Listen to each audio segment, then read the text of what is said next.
pagpukaw ng motibasyon para sa produktibong buhay. Sa mundong puno ng hamon, madaling mawalan ng ganang magpatuloy. Ngunit, sa bawat pagsubok, may nakatagong oportunidad para sa atin. Tandaan, ang bawat araw ay bagong simula. Huwag hayaang ang kahapon ay magdikta ng iyong magiging bukas. Ikaw ang may hawak.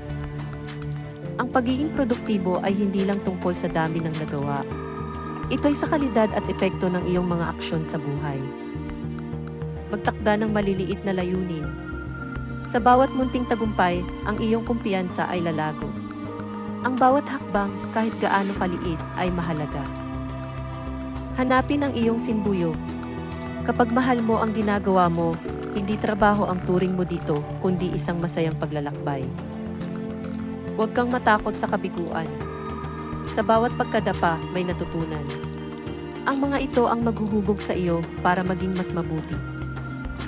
Sa huli, ang pagiging produktibo ay hindi lamang para sa sariling tagumpay, kundi ito'y isang regalo na maipamamahagi mo sa iba.